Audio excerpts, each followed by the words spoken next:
আর আশুরা রোজার ফজিলত কি, মর্যাদা কি? নবী করিম সাল্লাল্লাহু আলাইহি ওয়াসাল্লাম বলেছেন, সিয়ামু ইয়াউমি আশুরা আহতাসিবু আলাল্লাহি আন ইউকাফিরাস সানাতাল্লাতী ক্বাবলাহা। আশুরার রোজা, এটার ব্যাপারে আল্লাহর প্রতি আমার ধারণা হলো, যদি কেউ এই রোজাটি রাখে, আল্লাহ সুবহানাহু ওয়া তাআলা তার পূর্বের এক বছরের ছোটখাটো গুনাহগুলো মাফ করে দিবেন। বান্দার হক বান্দার কাছ থেকে মাফ নিতে হবে, কবিরা গুনাহ তওবা করতে হবে, ছোটখাটো গুনাহগুলো এই আমলের মাধ্যমে আল্লাহ সুবহানাহু ওয়া তাআলা মাফ করে দিবেন।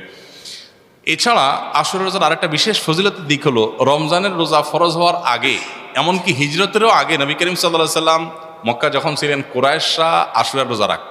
বছরে একটা রোজাই ছিল রমজান রোজা ফরজ হওয়ার আগে, সেটা হলো এই আশুরা। এবং নবী করিম সাল্লাল্লাহু আলাইহি সাল্লামও সে রোজা রাখতেন। মদিনায় আসার পর তিনি ইহুদিদেরকে দেখেছেন যে তারা আশুরার রোজা রাখে।